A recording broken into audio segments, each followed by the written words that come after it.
Hey guys, it's Courtney from Soul Deep Devotions, and today I'll be doing a video devotion reading from the book of Luke, chapter 11, verses 33 to 36. So I'm just going to read that right now really quick. And it says, "No one lights a lamp and puts it on a place where it will be hidden or under a bowl. Instead, he puts it on a stand so that those who come in may see the light. Your eye is the lamp of your body. When your eyes are good, your whole body is also full of light. But when they are bad, your body also is full of darkness. See to it then that the light within you is not darkness. Therefore, if your whole body is full of light and no part of it dark, it will be completely lighted, as when the light of a lamp shines on you." So we all know that light and darkness cannot coexist. Light always drives out the darkness, and if it's dark, there is no presence of light. So that's an easy enough concept to come to terms with because we all know it.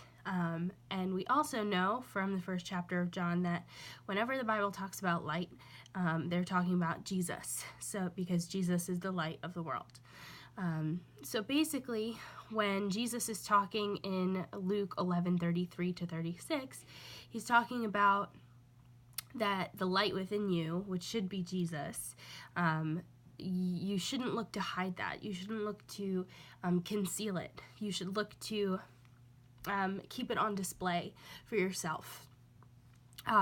Just like when you put on a light, you don't look to cover it. You look to keep it on so that not only the light can be seen, but nothing in the room or around the light can be concealed. So in just the same way, if Jesus is the light and we are the lampstand, if we have Jesus in our heart, then we should never look to conceal it. We should only look to put it on display in our lives and in our actions and so on and so forth. So where it says in verse 34, your eyes are the lamp of your body. Basically, your eye, whatever comes into your eyes is eventually what is your mind is going to be consumed with. And what your mind is consumed with is what you end up speaking or saying or modeling to other people. So to make that easier, what you look at with your eyes eventually becomes what you think about in your mind, and what you think about in your mind eventually becomes the words that you say or the concepts and ideas that you speak. So when it's saying that your eyes are the lamp of your body, and so if your eyes are good, then your whole body is good, because if your eyes consume light, if your eyes take in light, then your mind is going to be light and your mouth is going to speak light. But if your eyes are bad, then your body is full of darkness. So if you only look at bad things, then your mind will only think on bad things and your mouth will eventually only say or repeat bad things. So it says, therefore, if your whole body is full of light, Jesus, and no part of it dark, evil, it will be completely lighted, as when you light a lamp, the light of a lamp shines on you. So in our lives, especially in today's day and age, we look at a lot of things. We look at television shows, we look at music videos, we look at our friends and the things that we do as groups of people. We look at our family and the character that we eventually learn to do ourselves from our parents. We look at a ton of things. We read books, so on and so forth. So all day long, we're looking at things.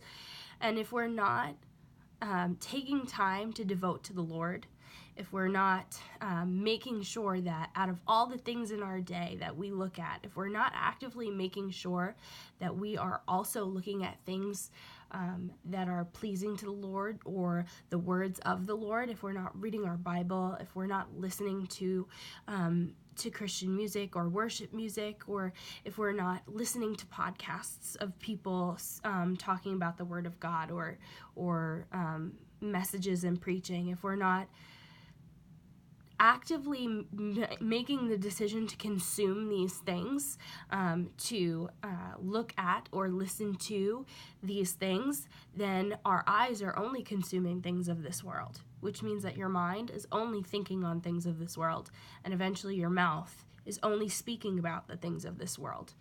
This is why devotion is so incredibly important. For those of you who don't know, I'm a leader in a youth group, and so I'm always trying to encourage the youth in my youth group to not watch certain things or not listen to certain music or not take part in certain things, because a lot of the time the things that we watch or the things that we consume or look at or take part in end up being what we model. And so I always try to encourage them to not look at or take part in certain things so that they're not even tempted to model the kind of lifestyle that those things exhibit or, will end up making an effect on them.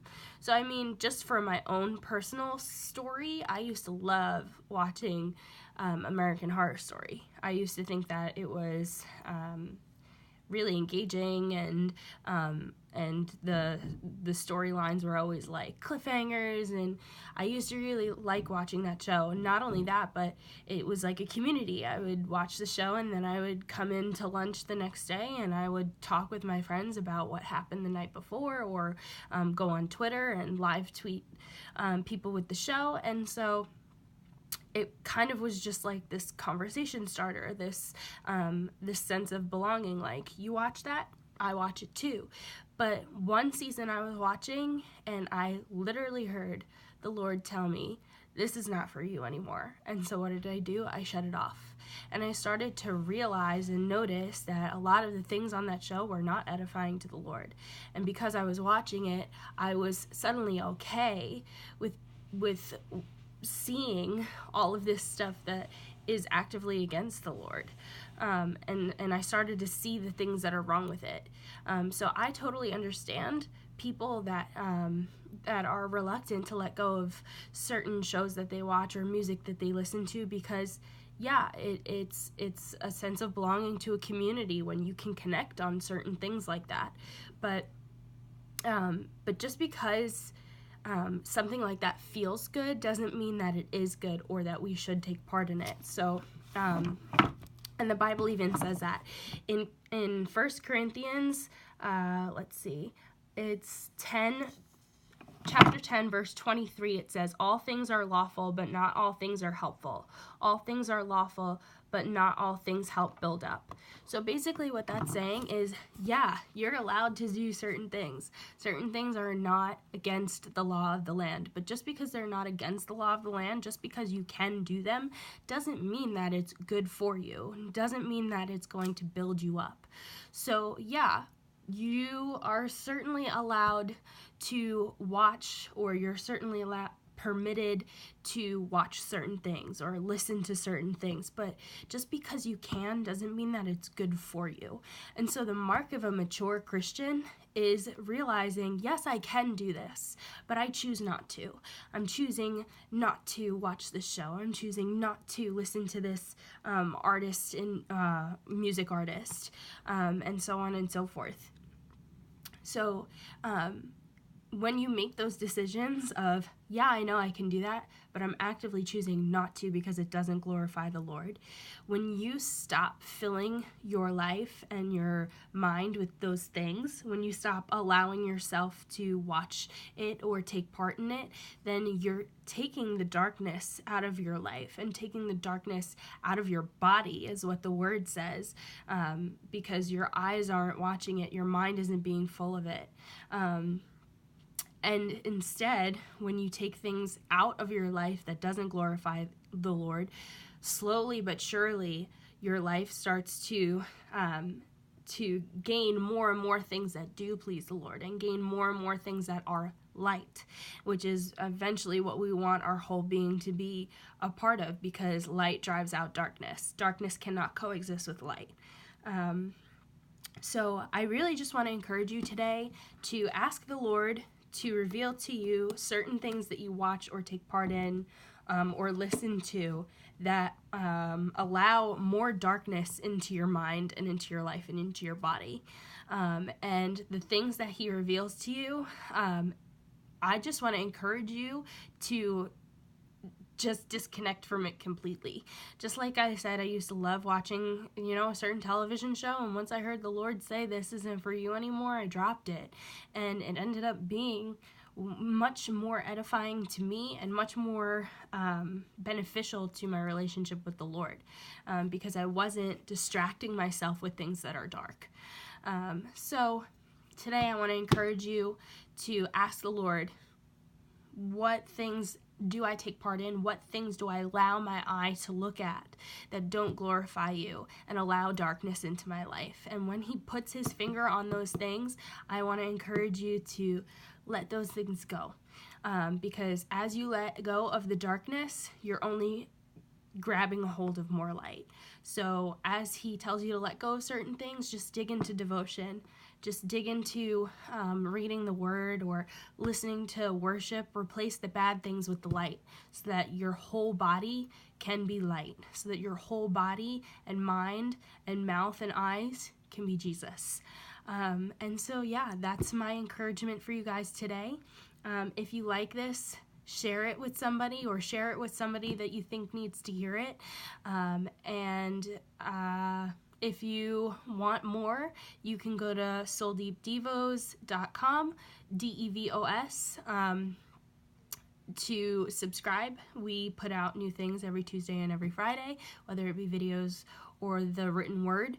But either way, you can plug in and never miss a message. You can also find us on any kind of social media platform. We're on Facebook, Twitter, Pinterest, I believe, and Instagram, and you can find us on anything if you type in Soul Deep Devos, again, DEVOS. And I hope to, connect with some of you or all of you in due time. And if none of that interests you, then hopefully we will see you this Tuesday. Thanks, guys. Have a good day.